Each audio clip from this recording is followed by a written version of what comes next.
about weather today. Because me, weather's my life. I'm a meteorologist. Every day I wake up and I say, what's the weather going to be? But unlike your bus drivers and your teachers and your moms and dads, I can actually go figure it out. So I always ask myself, what's the weather going to be today? That's why I love my job. Because the answer is different every day. Yesterday, is it gorgeous? Oh, had a touch of spring. We got a bunch of emails in the weather office saying people saw robins. That means spring must be here. The robins are flying around. The bad news is that robins don't always leave Connecticut. There's certain so some robins just hang out all year. So it's really not a sign of spring. The groundhog saw its shadow last week, so we have at least 5.5 weeks of winter left. But yesterday I had that feeling like it's time to play baseball. Or time to play jump rope. Do stuff outside. But you go outside today and the wind chill's about 20. And wait till Sunday when the high temperature is only going to be 15 and it's going to feel like it's 10 below zero. So winter's not quite done yet, but we'll talk more about that stuff later. First, a little bit about me. This, of course, is weather.com. I'm not on that website, but no, who's that guy? He's a silly guy. I've never actually, this is fun. This is the only school, by the way, that I get to come talk to that has this great setup where I can show websites and stuff. So I have a lot of fun with this. That's me. That's me about 5 years ago. Look how young I look. But the key here, the second paragraph says, he grew up in Oswego, New York. And the reason why that's important is because that's why I love weather so much.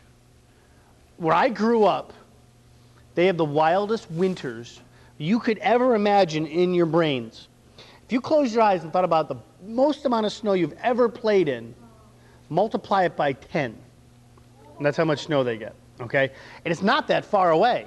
Oswego is only about a 4.5-hour drive from here.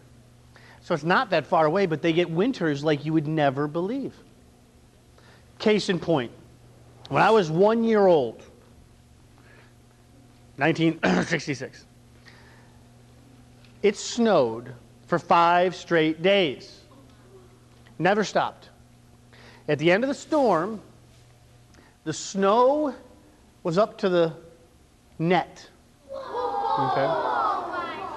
The whole city was covered with 110 inches of snow. And they didn't even cancel school. No, I'm kidding. They did cancel school. But it snowed like this everywhere. So on top of every building, and in every road, and in every sidewalk, and every driveway, for those of you that help mom and dad shovel, there was this much snow. And the wind during the storm was blowing at about 30 miles an hour, which meant the snow drifts went as high as the stage curtain. The snow drifts were 20 to 30 feet high, which is as high as the ceiling of this room. Could you imagine that? That is pretty wild. Now, being one, I did as much shoveling as I could. I didn't do any shoveling. In fact, I was actually stranded from my mom, who was stranded from my dad. Because I was at my grandparents' house just for a little overnight, because I had 5 kids in my family. So my mom said, here, take little Robbie, take little Bobby. And I was over with Max and Helen across the city. My other siblings were with my mom. My dad was a radio announcer. So he started off the day, okay, let's check the weather forecast here on WSGO AM 1550, blah, blah, blah. The weather forecast for today, snow heavy at times, a foot or 2 accumulation possible. That night, snow heavy at times, I'm still on the air. This is 12 hours I've been on the air. I'm Fred Maxon, blah, blah, blah. The next morning, still here talking about the weather as snow continues across the city, and the snow kept piling up. My dad got stuck in this little radio station about the size of this room for 5 days. Here I am on my 3rd dinner of macaroni and cheese and saltine crackers, and he drove a little Fiat, which you guys wouldn't know what that is, but the car's only about this big. It was completely buried. And meanwhile, my grandparents were running out of formula for the little baby. So you think, whoa, dude, this much snow? Yeah, it's neat to think about, but it was also a big problem, because the roofs of some houses went Some buildings went and fell over because there was so much snow. All right? So as neat as it sounds, as neat as it seems to have big storms like that, it is sometimes pretty serious stuff.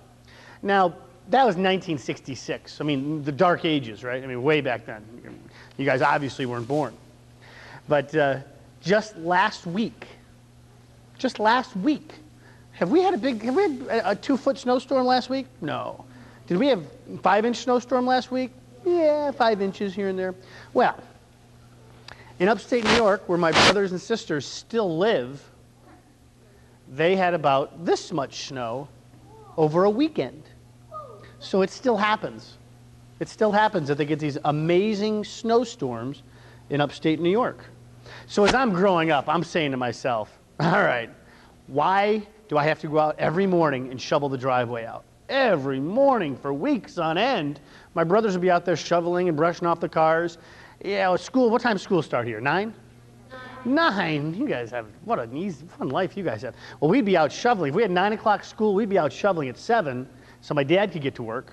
Then we'd have to shovel the bottom of the driveway out again because my mom would have to get out of the driveway to go to work. And this was before four-wheel drive or front-wheel drive. You know, we had to crank up the engines. That's a joke for the teachers. You know, it's just, it was just a different world. So I always said to myself, why? And I'd say to my mom and dad, I'd say, why does it snow so much? And they said, you figure it out. So I did. And I started watching those guys on television. When we think about television, I immediately go like this. What am I doing? Would you believe that when I was your age, we had to get up off the couch and walk over to the TV and actually change the channel with our hands? That's amazing, isn't it? So I would watch there was 3 weather guys we could get out of Syracuse, New York. Okay, we could get 3 of these weather guys or girls. And I'd flip back and forth as fast as I could to see what they were all going to say. And we had this one gentleman on AM radio, this was after my dad retired from radio, who would always talk about this thing called lake effect snow. The reason why it snowed so much is that we were right next to Lake Ontario, and it would snow and snow and snow. So I grew up always wondering. When I was in 4th grade, I was always wondering. 6th grade, wondering. 8th grade, figuring it out a little bit. High school, a pain for the science teacher, because all I ever wanted to talk about was the atmosphere. Because I just thought it was so cool. So I went to college and I studied meteorology. Let's see, is the word, yeah, there's meteorologist. This will be on the spelling bee, so you may want to jot this down. This will be on Friday's spelling bee. Do you still do spelling bees on Fridays? Yeah. Sometimes? Gotta be, because spell check isn't always going to help you on the computer. Meteorologist is a good one to try to spell, because when you learn meteorology, you learn how to spell the word. It's kind of tough. If you ever get lost, just throw an O in, because it's meteorologist. That'll be on the spelling bee, so you better study. Okay? So I went to school I went to college to become a meteorologist, someone who studies the atmosphere. And over the years, I've moved from TV station to TV station. In 1995, I came to Hartford. I've been here ever since. And I work at Channel 30, and all that stuff talks about is how I do the morning weather. Okay? But how do we figure it out? Anybody know how we figure it out? How do we figure out the weather? My radars and satellites. What is radar? Is that what the policeman has in his car? That's a different thing. Radar is a machine that bounces off any kind of precipitation. That's a great way. It's like an electric beam that can read the clouds and see where the precipitation is. Exactly. That's a great answer. And what's a satellite picture? Does anybody know what a satellite picture is? Right next to him. Good. It shows you what's going on by doing this. In fact, I'll put one up on the screen here. That's why we have the screen. But a satellite picture is being taken, it could be being taken right now. Let's see here, before I crash the computer. All right, let's see what I did. Before you know it, pop-up ads are gonna start popping up. You know, this happened last time I did this. It's hard to talk and run the laptop computer at the same time. But come on now. Can we get Bob off the screen, please? There we go. All right, it doesn't seem to want to go up there. Come on, computer. A satellite picture is being taken See, it makes you sit in front of it before it'll work right. What did I do? Yeah, what did he do to the computer? They take them every 5 minutes, 10 minutes, 15 minutes, every hour, all around the Earth. We have pictures of clouds because that helps us figure out what's going on. So it's either precipitation or the clouds. That makes up a big part of our weather forecast. If you watch in the morning, we have big clouds or big suns in our forecast pages because that's how we describe the weather. Clouds, sun, and precipitation. So, being fourth graders, you've been around the block long enough that you know all the different types of precipitation. So let's hear different types of precip. Right there, go ahead. Snow. That's a good one. That's a good one. That's my favorite one. Go ahead. Rain. Sleet. Hail. Freezing rain. These are great ones. Ice, which can be sleet and freezing rain and everything mixed together. Go ahead. A wintry mix. Same idea. Great job. Those are all different types of precipitation. You got another one?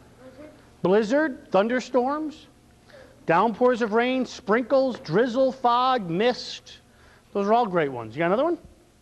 Lightning, part of a thunderstorm? Lightning storm. Lightning storm, yep. So we certainly have lots of different types of precipitation.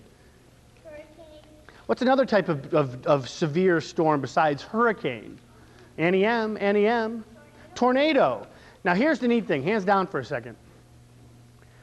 Every type of precipitation you guys just mentioned, every type of storm you just mentioned, every type of weather you can ever think of, besides maybe dust storm, can happen in Connecticut. Connecticut's an amazing spot. Sure, we average one tornado a year. Somewhere within our state borders, we average a tornado a year. The key is, they're not usually huge, devastating killer tornadoes like you might have in a place like Kansas, or Oklahoma, or Ohio, or Illinois. We get smaller, what we call an F0 tornado, or an F1. They're smaller, but they can still do damage. Ask your parents when you get home today if they remember the Mohawk Mountain tornado, or the Windsor Locks tornado. Has anybody ever heard of Mohawk Mountain, the ski area? Yeah. Well, when you go skiing or snowboarding, how do you get to the top of the mountain? Ski lift or a T-bar. Well, the lifts were completely pulled out of the ground and twisted and torn up. And they had to rebuild a lot of the lifts up at Mohawk Mountain. So that's, it can certainly happen here. And some great examples of those different types of images we were just talking about would be, I don't spend much time at weather.com, but I bet you guys do. Oh. Let's see, other maps. The map room, that would be a good place to go. And it's a very rainy day in the southeastern U.S. today. Talking about, I love that, the weather.com, the influenza report, the plantings, the soil moistures. Let's see, is there any precipitation expected up there? Well, I can't seem to, I can't find the satellite picture I was looking for, but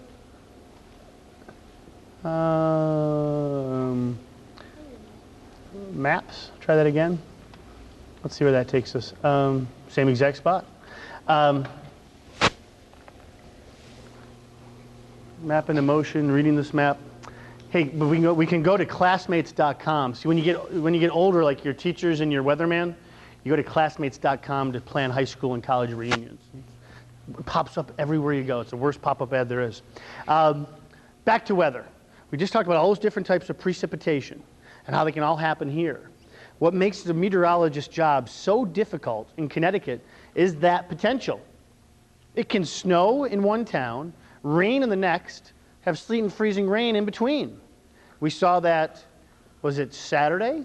Last Friday. And then we saw it the previous Monday and Tuesday. It all happens around Connecticut. Why do you think that is? Smart fourth graders, why do we have different types of precipitation in Connecticut? What are two reasons why that might happen? Because we're pretty northern. We are northern, which puts us in a colder climate. But what is particular about Connecticut as opposed to maybe Pennsylvania, well, not even Pennsylvania, New Jersey, some other area states? We have two characteristics. One If you go out like this, you can look that way and see them. And if you go on this way, that gives you relief in the summertime when you go swimming. The ocean, or Long Island Sound, and okay, also the hills. We have a lot of different topography, another great word for spelling bees. Topography is the lay of the land. And being here in Plymouth and Terryville, you're in the beginning of the real noticeable Northwest Hills, which you hear us weather geeks talk about all the time. You're talking about the Northwest Hills. The changes in elevation create all sorts of trouble when you're trying to weather forecast for this area. Because sometimes the cold air gets stuck in the valleys. It makes it very difficult to forecast because of the hills and the valleys and the changes in temperature because of those. So if you live in a valley, sometimes it's really cold and icy. On top of the hills, it might be snowing, or in some cases, it's actually warmer at the hilltops. So it makes for very interesting weather forecasts. And then the ocean creates more trouble. One, it brings in a lot of moisture because it's there, and it makes the storms sometimes bigger and stronger. You talk about nor'easters. And two, it never freezes. The whole ocean doesn't. And the warmer water temperatures changes the precipitation over to rain the further south you live in Connecticut, oftentimes during a nor'easter. So it just makes for really tricky forecasting because of our location.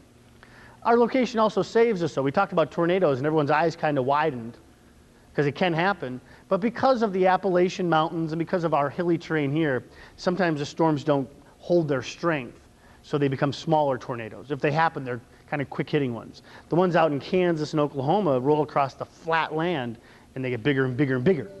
Here, they have to go up and over hills, so they lose some of their energy. Okay?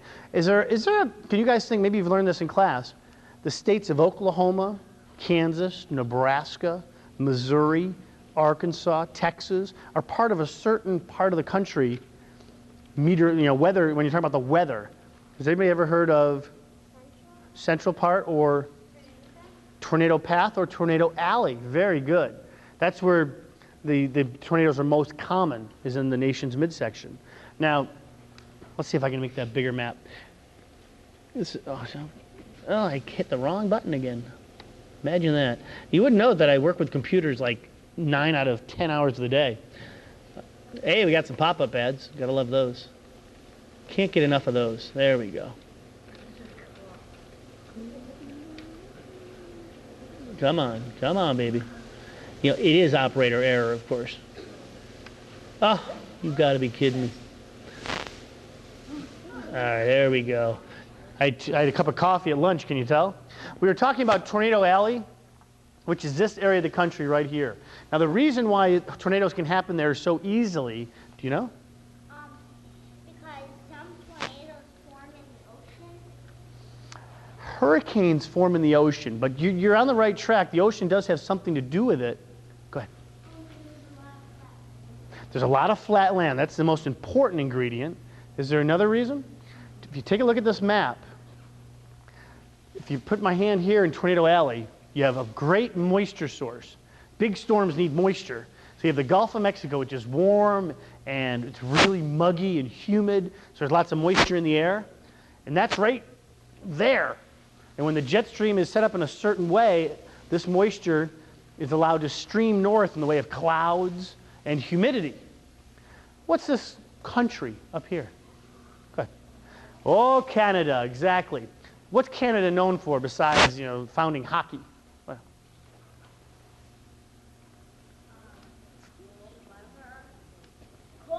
cold weather, exactly. So here we have cold weather up to the north, warm, moisture-laden air coming up from the south, and with the plains being so flat, there's nothing to stop them. So it's kind of like the Patriots and the Panthers. The two run into each other.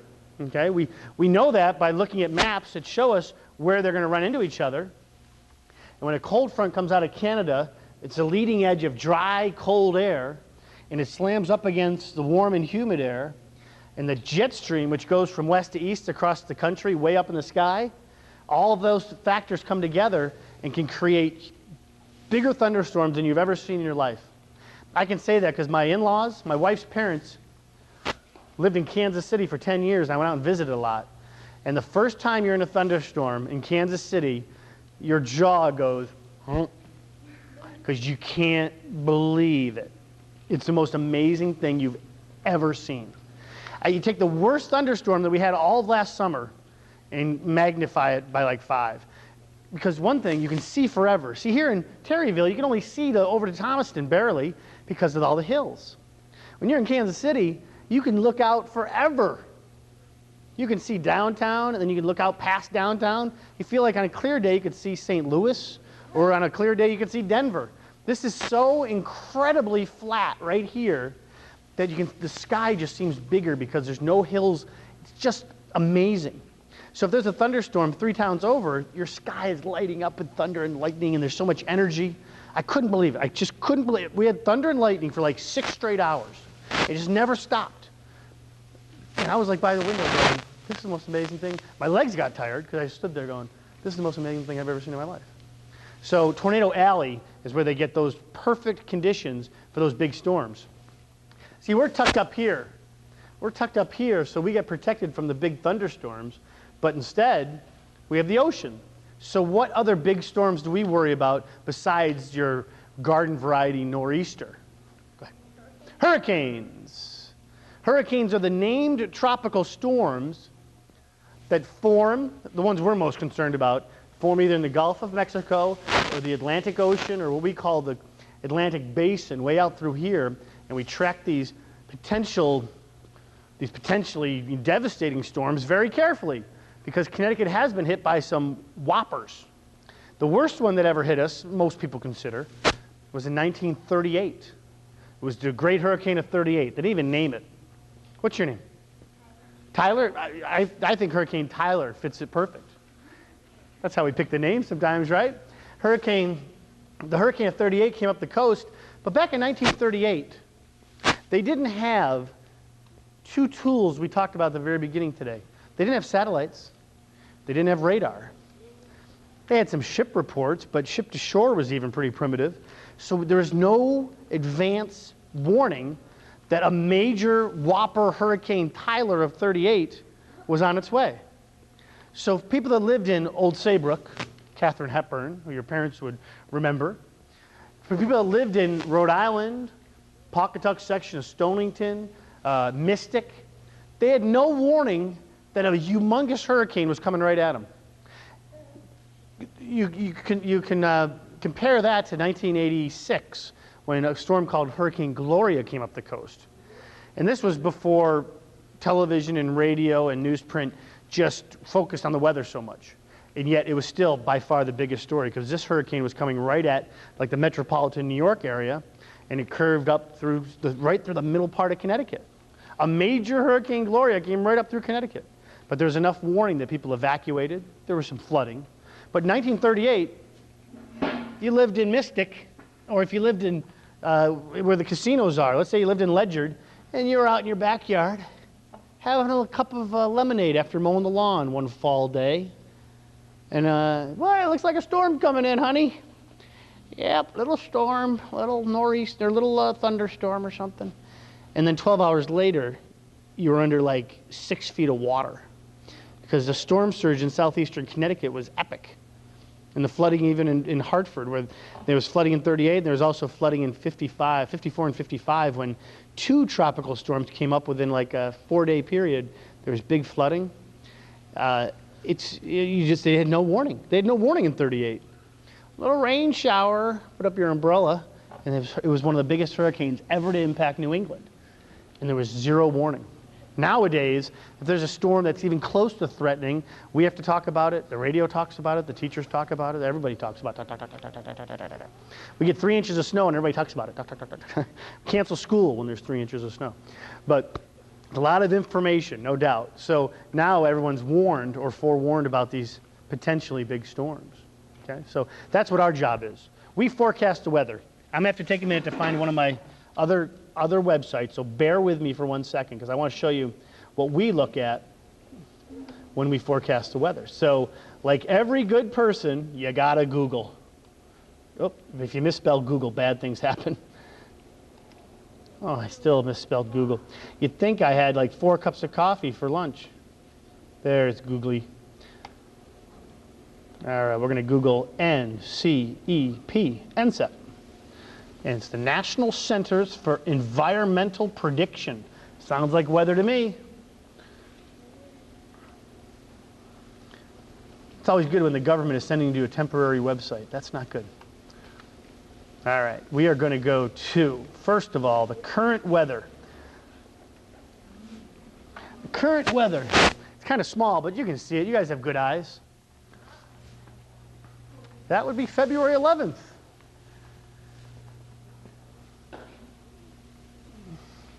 There's some snow showers up here today, but we're nice and fair. There's a big old storm in the south. See all these little lines? Have you guys learned about those lines yet? Yeah, I think I learned about them in 7th or 8th grade. Those are the fronts. Those are the differences between... You did? Boy, you guys are going to be so... You guys can be so much smarter than I ever was. Okay? Only the fronts we learned about were like a big line and had either like rectangles on them or something. These little triangles? Yeah. Triangles or the little red blobs. Okay.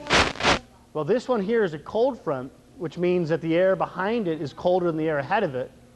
And the warm front, the air behind it is warmer than what's ahead of it. And the areas of low pressure are the storms, and the areas of high pressure are the fair weather systems. There's a lot of writing up there. But the bottom line is we're dry while it's raining a lot in the southern U.S. Anybody here like racing? Do you see that low pressure system? It might rain out the Daytona 500 Sunday. That better not happen. I like watching racing too. But we'll see. We'll see. But Jeff Gordon, oh my gosh, Jeff Gordon. That Jeff Gordon is so cute. So getting back to the weather. I want to show you a special map.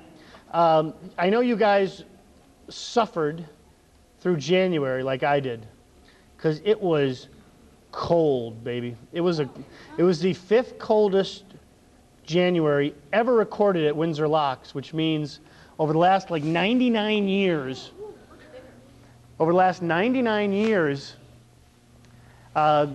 was the 5th coldest ever. That's saying something, okay? This was the day the cold air started. This is when Canadian high pressure was building in. This was a big old storm that put down some snow and ice, and it went up into Canada. High pressure built across, this is Hudson Bay, and it just brought down some of the coldest air, wave after wave after wave, that we ever experienced. We didn't break records, but what we did was we had prolonged periods of Arctic cold like we rarely see in southern New England. Hey, if you live in northern Vermont, you get used to it. Waking up when it's 20 below is not that odd. But waking up here and having the temperatures like 5 below and having the high temperature 5 above is pretty rare. But it happened a handful of times during January. I also want you to note, these are the Great Lakes, of course: Superior, Huron, Michigan, Erie, and Ontario. It wasn't bad. For an old guy like me to remember each one. Georgian Bay, and here's Lake Ontario. And notice the words associated and pointed at the Great Lakes. Heavy snow possible. That's also a sign that this really cold air was rushing in here because it produced lake effect snow in the Great Lakes. Well, as we know, and we could look at every map for the whole month of January, and the cold air just never left. But it was pretty wild. So let me show you the kind of maps that meteorologists look at to figure out the weather. Let me just find them really quick here. I have them bookmarked, so I don't. Model, analysis, and forecasts. Oh, I'm getting good. I'm getting good. Look at this. I can drag it. And I can go to the 12Z run of the GFS. And look at all these numbers. Okay, now, this would be, I'm going to go to where the cold air is coming back in. 96 hours. What in the world is this? These are really technical maps that we look at. It can give us an idea of how much moisture's in the air, whether or not it's going to rain or snow. It tells us where the wind direction is. It can even tell us how warm or cold it's going to be just by looking at these maps. And the key here, this is for Sunday morning. That's what all this gobbledygloop is down here. This is for Sunday morning. And It's not as pronounced as I thought it might be, but underneath these little circles is another big chunk of the really, really cold air. So to show that, we can go to other maps. But this is what we do. We spend our whole day now. You know, 3 or 4 years ago, none of this was on the internet. And all of this came off in these big printed maps that we'd have to flip through, and these big loud printers. Now we push a button and it's there. I want colorful maps. I don't want these maps. I want more colorful ones. But that's what we're going to have to deal with. This one, look at all those lines. But if you look real carefully, there's a bunch of blue lines like this. This center is, it says minus 42. Not the temperature at the ground, but the temperature just above us is going to be 42 below zero, and that's like centigrade. That is superbly cold air. But by the time it pushes down here, see, we're down here. We're down around minus 15, which tells us we're only going to be in like the single digits on Sunday. That's just cold. But we look at these things, and we can actually animate them. We can put it into motion like a movie, and we can get a feel for what's coming and what's going. Like I can say it's going to be about 11 degrees on Sunday, but it's going to be 25 or 30 on Monday, day off from school. Are you guys off all next week? Yeah, and the week after. What? Let's see here. Yeah, he's got a little fever. He's got a little fever. He's a little delirious, thinking they're going to give 2 weeks off for school vacation. But you guys are off next week, and it gets warmer. Like Tuesday might be even 40 again. So in February, we notice that the cold air doesn't stick around as long. I was going to say, if you guys had 2 weeks off, you'd be going to school in like mid-July because of the snow days combined with the vacations. You know, I'm surprised you guys are getting a vacation at all. You've had so many. How many snow days have you had? 2. 1, 2, and 3. Maybe some of you had some volunteer snow days. 2 or 3? Not bad, not bad. All right, you guys have been great. You've been good listeners. Let's go ahead and answer some questions, because I've given you a little idea about what we look at and the things we look at, but I love to hear your questions, because they're sometimes more fun to answer. Okay, right here, go ahead. What time do you wake up? That's always the first question. The question is, for those of you watching on public access television, I get up pretty early. The question is, what time do I get up? I get up around 2. Because we're on the air at 5. I live kind of far away from the station, so I have to commute a little bit. Although there's not much traffic at 3 o'clock in the morning, let me tell you that. But I get up around 2, and the last thing you want to do is hurry. Some of you probably get up like right before the bus comes and like grab a granola bar and run out to the bus. If I did that at 2 o'clock in the morning, at my age, I'd be in big trouble. So I like to leisurely make a cup of coffee, and I get on my computer at home, which I can operate a little bit better than this one. I get on the computer, and I even look at a couple weather maps while I'm sipping some coffee at 2:15 in the morning. And I leisurely take a shower and shave and try to get the bags out from under my eyes. And I get into work, and I figure out the weather. And then we go on television. So I get up pretty early. 2 o'clock's pretty early. Okay? Go ahead. Back row. Go ahead. The question is, what do I like about being a meteorologist? And that's the most simple answer ever. What do I like? I like to be right. What do I not like? I don't like to be wrong. When you do a spelling bee, you like to be right. When you do a geography test, you really like to be right. When you get a test back and there's not that many red checks on it, you're like, hey, I'm doing all right. Well, in the world of meteorology, you really try to avoid the red checks. And it is not an easy job. Hands down for just 1 second. Keep in mind, your parents, your bus drivers, even the teachers, they're going to say, hey, did you catch that? The weatherman really messed up that forecast. You might even hear some choice words related with that. Like, can you believe they messed up another forecast? But that's not always the case. We're doing what we call, what many people consider almost an impossible job, and that is to be perfect. Because that's what most people expect of us, is almost perfection, which is virtually impossible when you're talking about the atmosphere. So it's a pretty tough job. We're wrong sometimes, but we're right a whole lot more than your teachers will ever admit. Go ahead.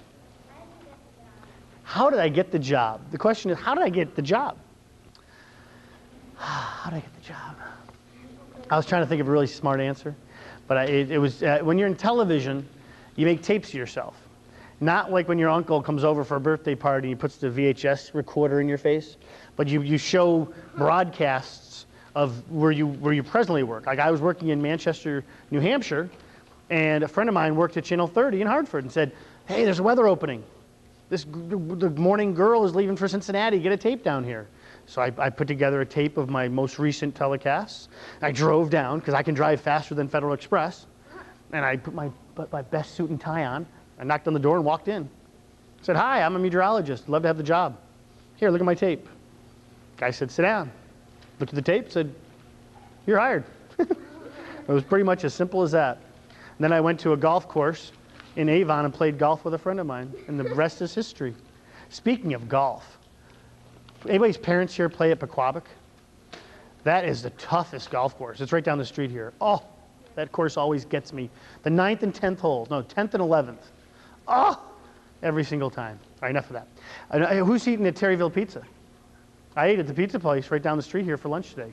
Delicious, delicious. Okay, question.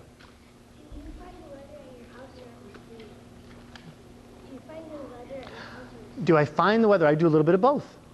Because I'm a complete weather geek, I like to look at, I'll go home today in the afternoon and I'll check what's going to happen. Because you want to be prepared, especially when you get to 2 in the morning. You want to be prepared for the next day. So before dinner, I'll sit down and check out some of my trusty websites, and I'll look at the conditions. And we have so much technology now that we get so much information just in a computer that it just amazes me. Because when I was your age, there was no such thing as a personal computer. I didn't even have a PC in college. I got to borrow someone's Macintosh. So now we have so much technology that helps us get so much information. Okay? Back of the room.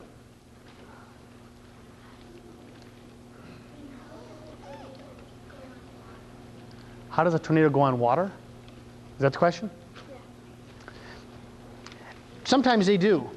The same conditions that create a big tornado over land can sometimes create smaller weather phenomenon like that called waterspouts. And that happens in Miami quite often. Over the very warm waters of the Atlantic Ocean, you can get the same sort of dynamics. And all it is, instead of being dust and cloud and rain, it's all water. And sometimes they can do quite a bit of damage. It was about 5 years ago, one went right into Miami Harbor when boats were tipped upside down and stuff. They're usually not as strong as the big tornadoes that you have over land. But that's how, when they're over water, they're called water spouts. Go ahead. Do I like my job? I love my job. Earlier I said it changes every day, and it really does. It's amazing. There's so many professions in the world. Each one of you will have a different profession someday when you leave school and go to college or do whatever you want to do with your lives. Everyone has a different profession. And I love mine because it's fresh. Every day my brain is like churning away at what's the weather going to be. Plus you have to think of all the happy talk that you do with the anchors, and you have to react to things and talk about stuff that is completely not related to weather. So it's a really interesting job. The hardest part, besides getting it right, is when you go to the supermarket like the day before a storm like everybody else, and you want to wear dark sunglasses and kind of sneak in, go over and grab a little loaf of bread, sneak out, because when people start to recognize you, everybody wants to get their 2 words in.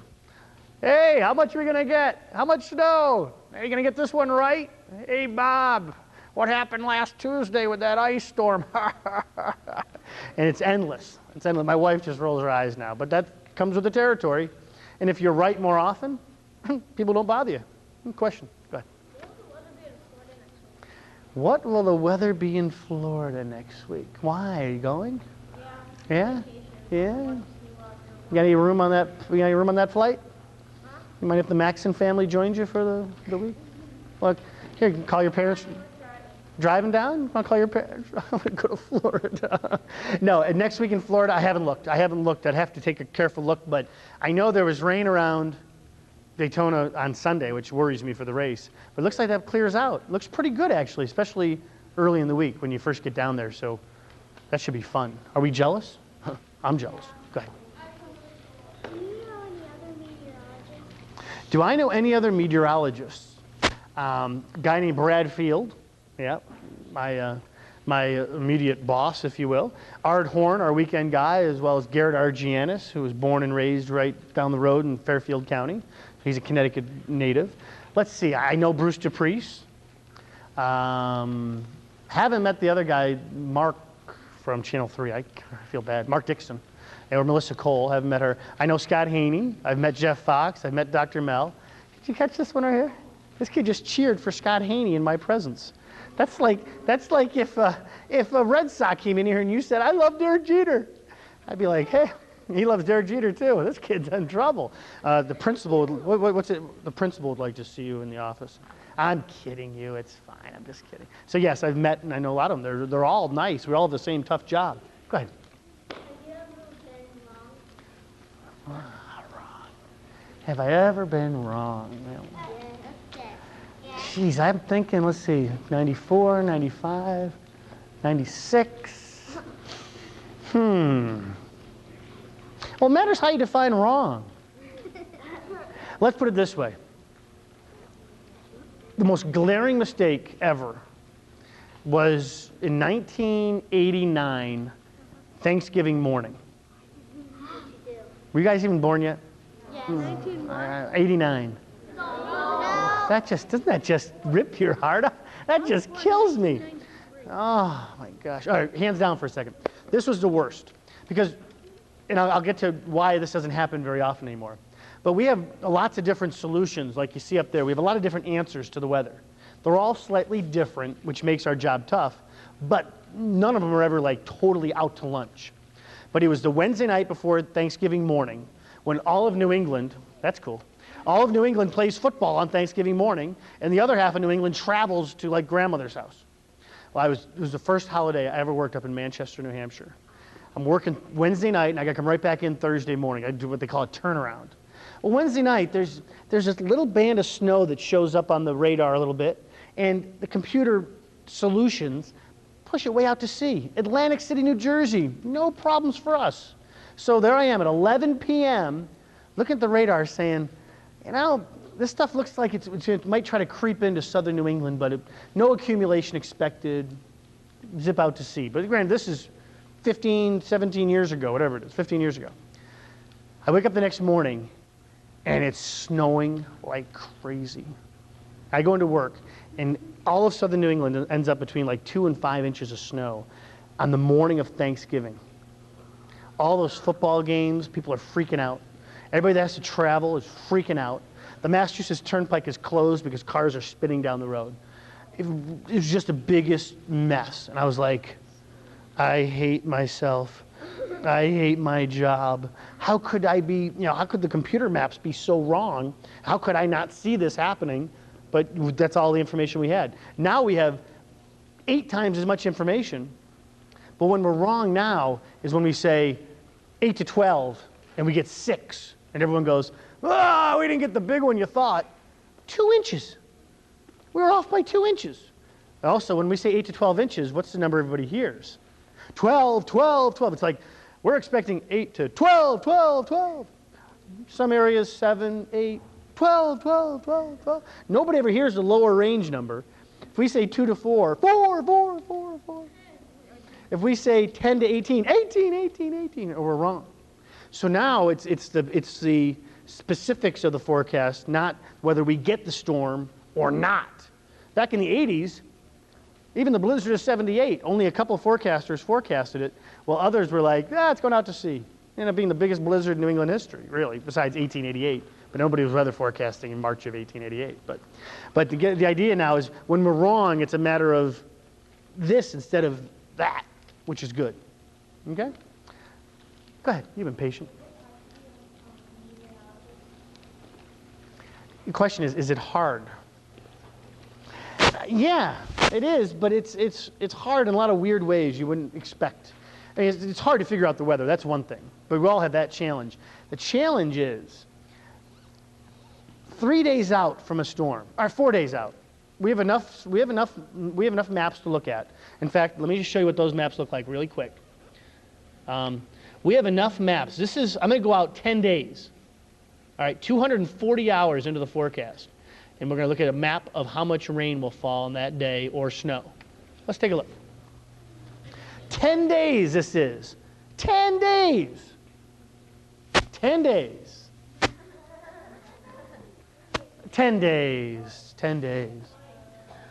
So if you want to believe this, on Saturday, February 21st, oh, look at the rain in Florida.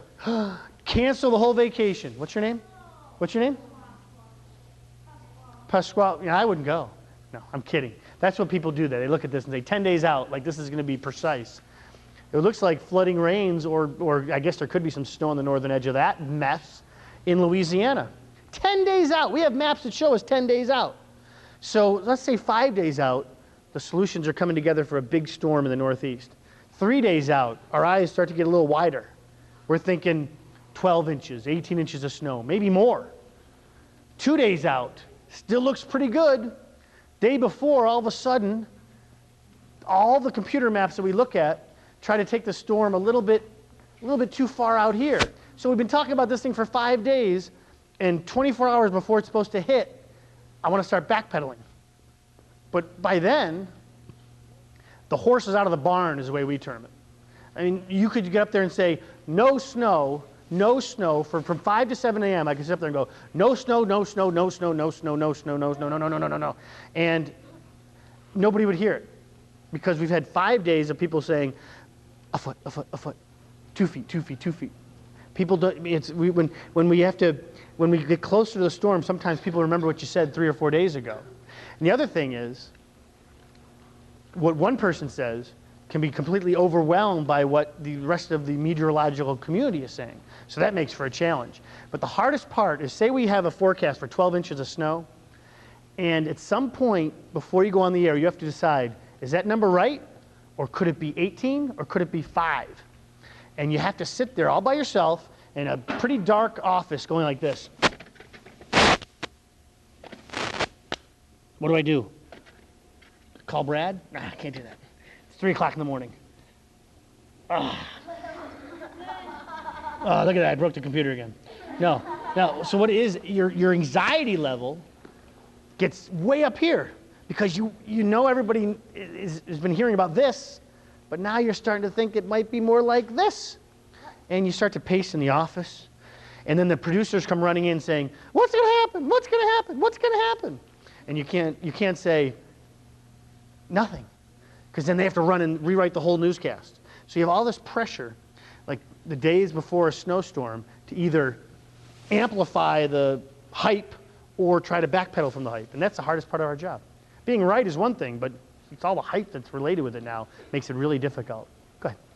What's the worst weather? Worst weather, quick answer would be Hurricane Bob in 1991. I stood on the beaches of New Hampshire, and I watched a hurricane go by. It was wild. It was so cool. Go ahead, right in front of her. What is your favorite tool for measuring weather? My favorite tool? I gotta say thermometer. Because everything we think, the way we experience the weather is based on really the temperature. I mean, whether it's hot, cold, obviously humidity has a factor, but, temperature is it, whether it's 10 below or 85 above. Thermometer. Yeah, go ahead.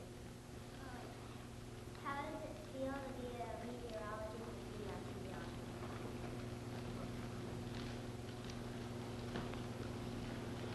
on TV? Yeah, it's such a tough answer. It's fun to a point, but it's pretty difficult too. It's fun though. It's a lot of fun. I mean, when there's nothing going on, this week has been like vacation time because there's no weather. A couple flurries, little wind, little cold, nothing. This is just boring old February weather, so it's been fun. But it's pretty stressful. When I first came to Channel 30, I had completely black hair. I weighed about 175 pounds. Now all of a sudden I'm gray and like 205. Ugh. So it's stressful. That's the hardest part. I'm loving that banner. I'm loving that banner. And we're getting the waning minutes here. So a couple of things we're going to answer, like 2 more questions, and then I want to take your picture, and we're going to show the picture on TV tomorrow. See, in this, I think you should stand by the banner. But let me answer 2 more questions because some of you have been great. You've been really, really patient, and you're one of them. Let's go ahead, right there. What's your favorite sport? What's my favorite sport? Anybody have any guesses? Well, sport to play or sport to watch? To watch? Oh, that's easy. He wears number 12. He has the little flying Elvis, is what we call it, on the side of his helmet. He's the most cool, calm, collected quarterback in all the world. His name is? Oh, and my wife thinks he's so cute. But, I mean, I don't know if you guys were able to stay up and watch the whole Super Bowl. But I've been a Patriots fan since like the mid-'80s, back when they really stunk up the joint. And to see Tom Brady throw that ball to Deion Branch down to like the 23-yard line and Adam Vinatieri, I love watching football. But I love playing golf. I play golf every single day if I could. But I have a family, so I play once a month. No, I play like once or twice a week, so golf's my favorite. Right here, go ahead. How much did your radars cost? Oh boy. We don't own any. We borrow from the government. And they're the highest powered radars in the world are operated by the US government. So we just borrow from the 3 sites around Connecticut. If we were to buy one, about $800,000. They're really expensive. Because, real quick, hands down for 1 second. Radar, we use radar to show you where it's snowing. Like this morning, was there a little flurry at the bus stop this morning? Yeah, the radar showed that. But radar is used for like umpteen other things. Everyone keeps asking about tornadoes. Well, the radar can look into a storm and start to see the wind. All right, we can always see wind with the radar. Now think about that. How's a radar seeing wind? Well, it can actually see if the air is moving toward the radar site, adjacent to the radar site, or away from the radar site. So if there's wind moving toward the radar here, away from the radar here, and adjacent to the radar all in the same area, that's a sign of spin. So these Doppler radar systems nowadays can actually see the beginning of a tornado. And even though deadly tornado outbreaks still happen, in many cases now there's enough warning that people get in their basements and get protected from these killer tornadoes. So that's one way. Radar is so sensitive, it can see a flock of birds. There was a guy who sits at a radar terminal in Texas where they have rain sometimes. When they don't, the sky can be perfectly clear. And every night, for 10 nights, this little blip went across the screen. He's like, what is that, a spaceship? And he noticed it was right around sunset. Oh, birds roost at sunset. So one night, on a night off, he drove out to the spot where the radar was, and the sky was full of blackbirds. The radar beam is so sensitive, it picked up the flock of blackbirds. But radar is also used for a lot of different things. If we're flying in a plane into Bradley International Airport, when you're flying in, the last thing you want is a crosswind or turbulence. That's scary, and planes can crash because of that. But now we have radar that shows wind shear, and they say, Flight 742 on approach to Bradley, why don't you pull up and circle at 20,000 feet? Meaning that coming down to the surface is not a good idea because of turbulence. The fact that we have radar that can see inside these wind storms and wind changes is amazing. It can save thousands of lives. It's pretty wild. So radar is more than just showing a little flurry over Terryville this morning. That's only one little teeny part of radar. Okay? One last question, back of the room. College. A love of math, a love of science, a fascination with meteorology, but there's so much to learn in science. You guys are just scratching the surface, but there's so much to learn. Why is the sky blue? Why do rainbows have the certain colors? Why is a sleet pellet in Terryville and freezing rain in Thomaston? Why is it snowing like crazy in Litchfield? There's so much to learn. And your brains are only like this big. Wait till they get to be this big. You guys can keep filling your brains with knowledge. Okay, before we take the picture. Speaking of that, filling your brains with knowledge, the best thing you guys can do every day is come to school and listen to your teachers. Okay. Hey, my mom was a teacher. My dad was a principal. So I had to listen at school and listen at home too. Well, you should listen at home, but you know what I mean. I was like surrounded by educators. But the reason they're teachers is because they're smart. So the more time you spend listening really carefully, the more you'll learn. The smarter you'll be. And I would say 6 of you are going to be teachers one day. Okay? So you'll be able to teach the next group of 4th graders. So listen carefully, do your homework, and when you go home, you got to listen to your moms and dads too. All right? So let's take a picture. Thanks for being great listeners, okay, and dealing with my computer ineptitude. What time are you I'll tell you. I'll tell you in a second. Oh no. Oh, my battery's dead. Oh. It's perfect. As we were getting together for the picture, a couple people asked me, when are you going to show this? Okay? And for most of you, I don't expect you to get up at 5 in the morning. So what I'll do is I'll show this between 6 and 7, along with we do the bus stop forecast at 6:21 and 6:51. So sometime between 6 and 7, probably 21 after or 51 after, sleep in. We'll make sure it's on at 6:51. There'll be a picture and it'll say, you know, Main Street School, Terryville, fun stuff like that. Okay. Now here's the deal. My battery's dying, so I'm going to take this really quick. Okay. I'm going to turn the thing on and take a picture. If not, we have another picture. All right. So smile. Go ahead and smile. I'm going to try to take it really fast. I'm good. I'm good. Let's see how that did. See, I can look at it. It's perfect. It's perfect. Okay, now the battery's dead. Thank you. One shot's all I need. You guys have been great listeners, and we'll see you again soon.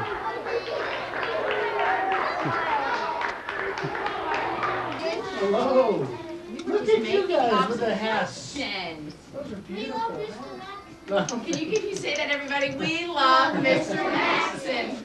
How are you? I'm Mr. Winter. Thank you so much for coming. She emailed me this morning.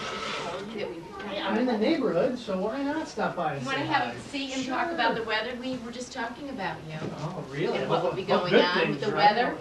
So we've had enough changes, that's for sure. Every day counts. I learned about calendars, and it's always fun to keep track of the weather with the calendar.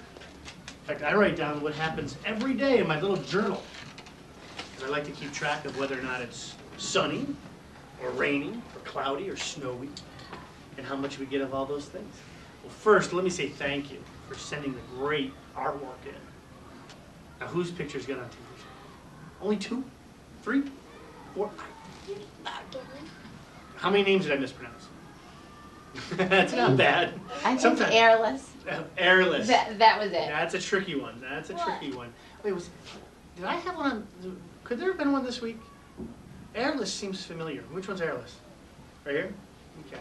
I might have some more in my little computer. So maybe I'll try to have one up tomorrow too, just for fun. We'll throw another Plymouth Center School up there.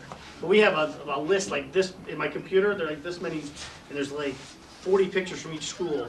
So I think I have like some mind-boggling, like 2,000 pictures to try to go through. So I can't get them all up. But you guys did some beautiful artwork, so thank you. All right? It was fun. We had fun. We had fun with that. You guys have such a pretty school. What a pretty room, too. Look at all the stuff you guys have. 2nd grade. Oh my goodness. My daughter should be a kindergartner next year. So she's grown bigger and bigger and bigger and getting ready to go to school herself. Wow, I can't believe you guys are in 2nd grade. But you guys draw like you're in 5th grade. You're that good. You guys look so funny with your hats on. If you guys want to take the hats off, you can. They're beautiful hats, though. In fact, can I take one back to the television station? Yeah. Mr. I'll give you a clean one, Okay. Oh, Mr. Gould is very talented. Wow, those are something else. And the carrot. Do you know what, Autumn? Why don't you take the book down and ask him one of our questions? Sure. There you go. Okay. Oh, boy. How about number 2? You want to go ahead and read it? How do you know what the weather will be like? Good job. Very good job reading that question. How do I know what the weather's going to be like? It's really, really, really interesting. And thanks to computers, I can look into the computers now and go onto the internet. What are you doing? Which some of you, I'm sure, are familiar with. And we can look on the internet and find the weather maps that tell us what's going to happen tonight, what's going to happen tomorrow morning, what's going to happen tomorrow afternoon, what's going to happen tomorrow night, what's going to happen Friday, Saturday, Sunday. The good news is there's no snowstorms, so you guys will have school tomorrow. You'll have school on Friday. See, now there is your model student clapping because school won't be canceled, clapping because the Valentine's party won't be canceled. Plus, I mean, if you didn't have school, you might have to miss part of your vacation next week, right? So no snowstorms this week. But on Sunday, oh, is it going to be cold? Is anybody going skiing or anything like that over the holidays? I go skiing. Because you have the week off. You have sledding. Main I Street. love going sledding. I'm Oh, going home with my bike. that's so much I fun. live near Main Street. Excellent. Fun. Wait, over by Main Street School? Do you know my brother? I don't think so. I don't think so. I did eat lunch at Terryville Pizza. It was delicious. Hometown? That's my place. The one right there by the hardware store. That's hometown. Hey, it was great. Can you go to that one? It was great. I had a chicken parmesan sandwich. How about that? All right, getting back to this. How do we know? We look at the weather maps, we study them, and the maps give us an idea of how warm or how cold or how snowy or how rainy or how whatever's going to happen with the weather, how windy or how calm. If there's a tornado or a hurricane, the maps can tell us what's going to happen. And we have to study those maps using our little meteorological heads, and we figure it out. So today, it's working out pretty good. Partly sunny, a couple flurries this morning. Couple of flurries tomorrow, but nothing big. It gets a little colder tomorrow. Colder on Friday. But then Saturday, it's going to be 40 degrees. It's going to be a beautiful day to go sledding. Then Sunday is going to be 10. One way to look at it, for those of you that you may not be a big fan of winter, think about it. Today, we are one day closer to spring than we were yesterday. Tomorrow, we're one day closer. Now, when you went outside, did you guys have recess outside yesterday? No, we had it outside today. What was wrong with yesterday? Too cold. Too cold. It was 45 degrees. It was cold. Yesterday, I saw robins flying. I saw robins. I had the sunroof open in my car. We look at the weather maps. Let's look at number 3. Why doesn't the weather make up its mind?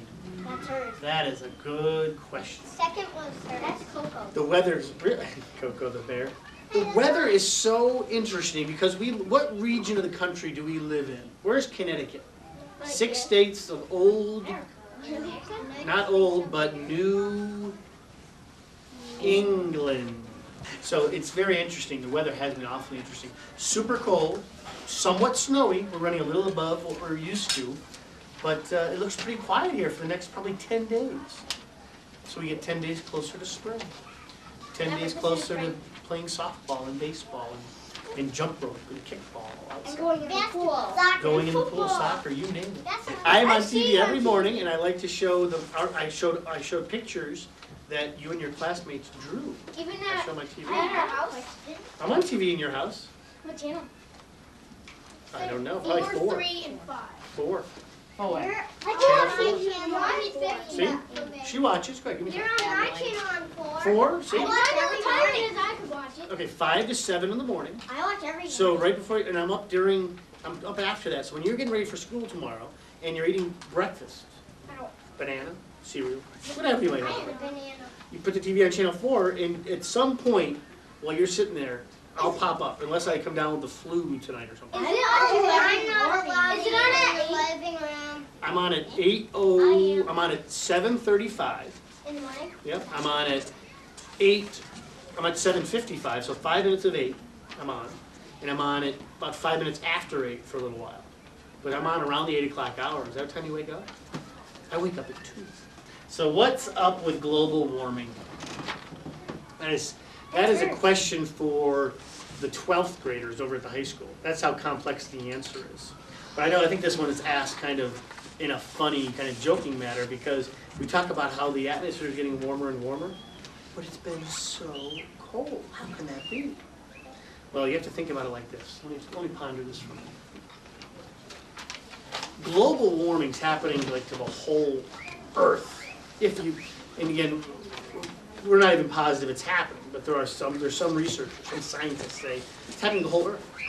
When we get a cold snap like we had in January, it's because of what's happening down closer to the ground as far as the jet stream and where the weather storms are going and where the storms are not.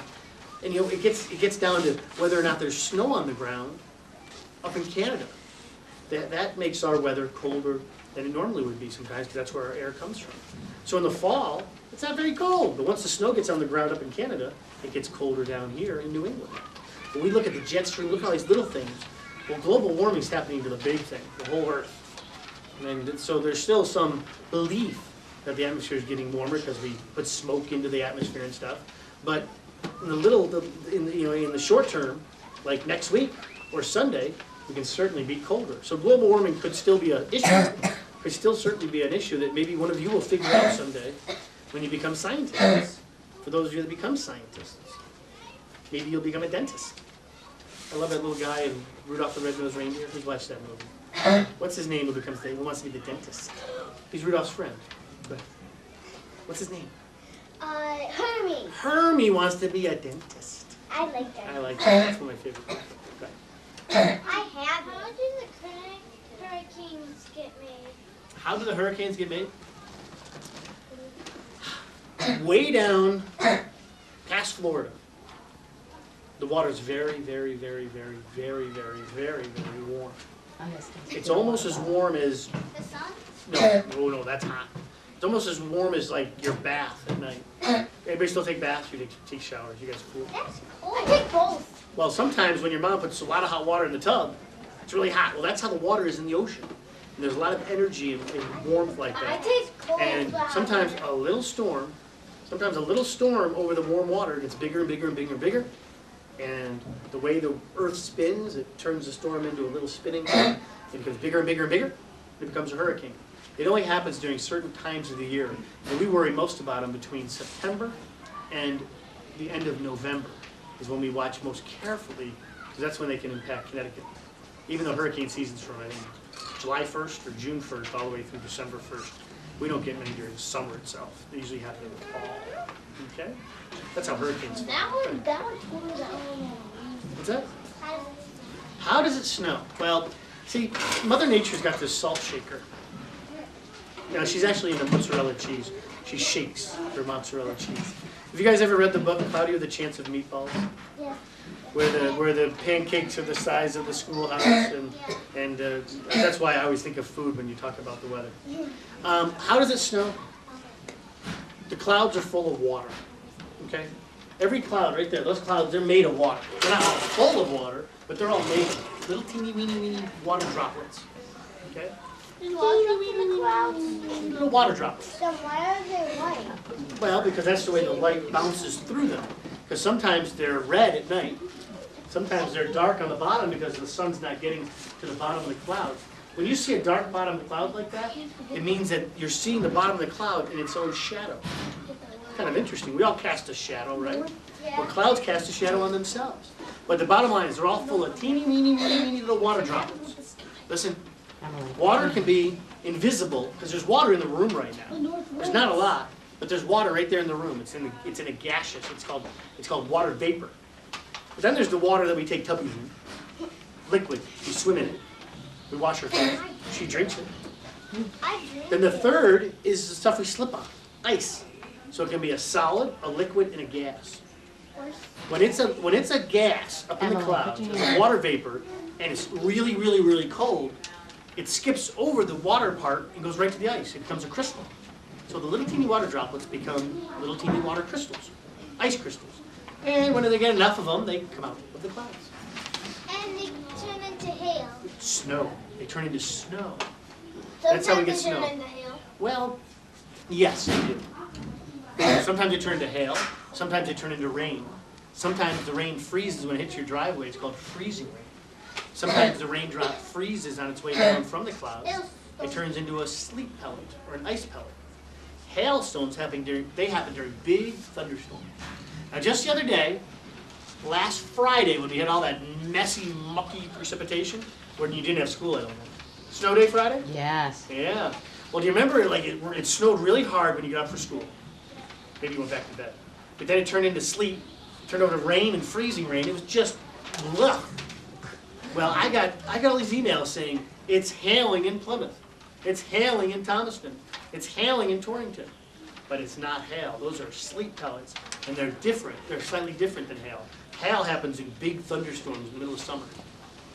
So Sleet is a little different. It's a little it's different. sleet pellets? Yeah, ice pellets. Technical, it's called IP. IP. Sleet.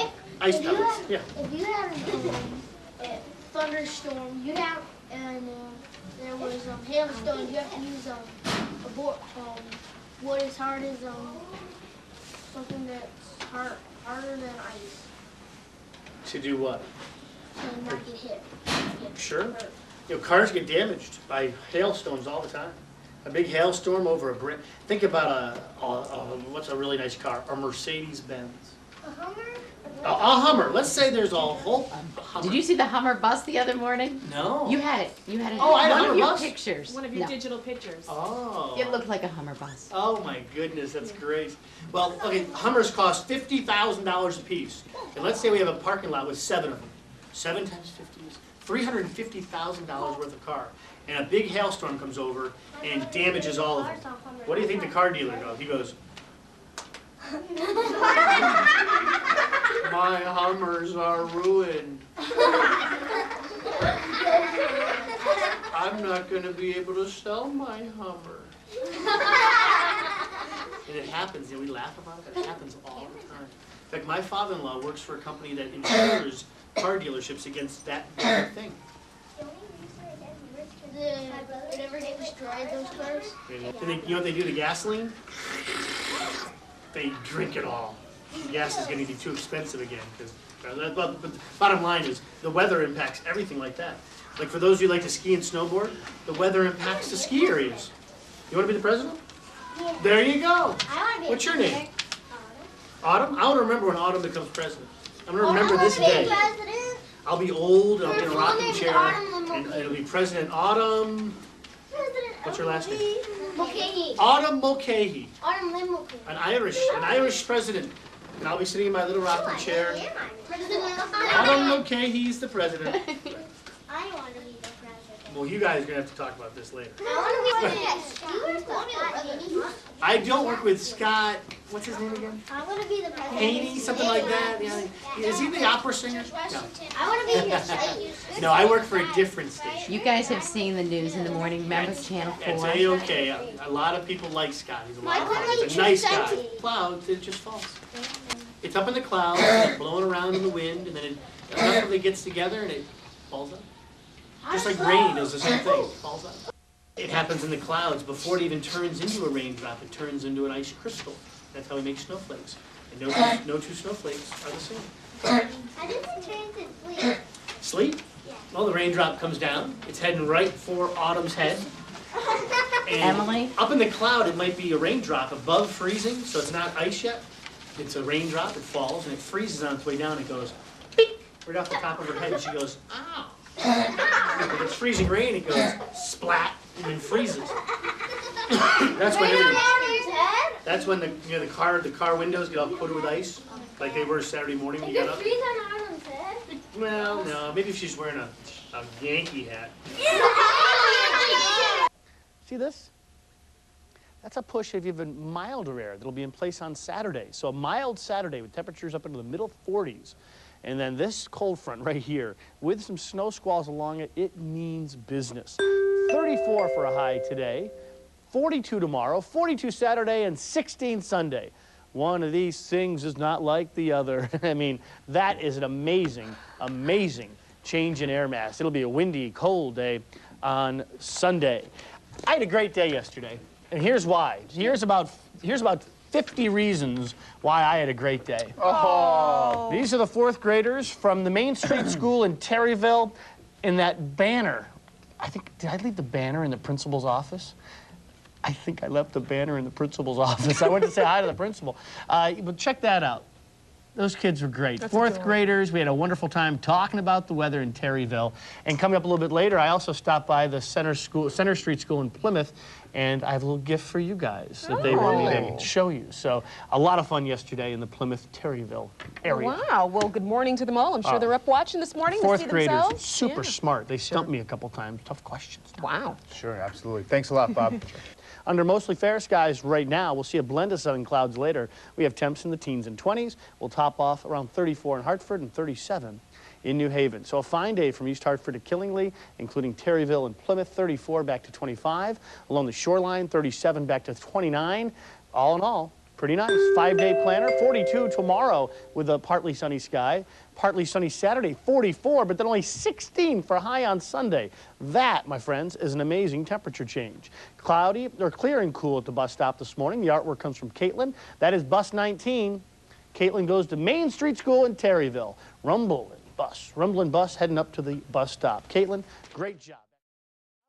The artwork comes from, well, the Plymouth Center School. Andrea is a 2nd grader. That's Plymouth Center School. Just down the street is the Main Street School in Terryville. Check out these great kids. Check them out. Oh, there they are. Look at all the smiling, happy kids. Spent the day yesterday over at the Main Street School in Terryville. Had a wonderful time talking about the weather, surfing some websites, showing them weather maps and how we figure it out. And they were a great group of kids. See this banner back here? It's a huge banner. It says stuff, nice things about me. It makes me feel good. Hey, we'll talk more about the Plymouth Center School coming up after the break. Back to you guys. Yeah, didn't you leave the banner in the principal's office, I Bob? might have. I just called I you got to out. find it. It might be in the back of the car. What were you doing in the principal's office, Mr. I got in Maxon? trouble. I was real running down the question. hallway. I was a little late. I got caught running in the hallway. I didn't have a hall pass, so I got sent to the principal's office. Do you take the lunch money? Thanks a lot, Bob. The Bob Maxon Roadshow coming soon to a town near you, and you can get there in Andrea's Humvee bus, too. It is 6:53 now. So as I've talked about this morning, I spent the day yesterday at Main Street School in Terryville, but I also spent some time at Center Street School in Plymouth. I walked into the classroom yesterday, the 2nd graders who have been big players in the bus stop weather. They hand me these hats, or they're all wearing these hats. So they made 4 for you guys. They say, How cute. But they say we love Mr. Maxon. we love Mr. Maxon. Why And I not promised Miss them Grant that or we'd all Mr. put it Jackson? together. Mine doesn't fit. It's messing up my hair. We love Mine doesn't Mr. really Maxon. fit It's like that well. Cleopatra. I thought that was cute. It has a nice shot of the bus. The Today Show is next. They'll talk about Mel Gibson's new movie.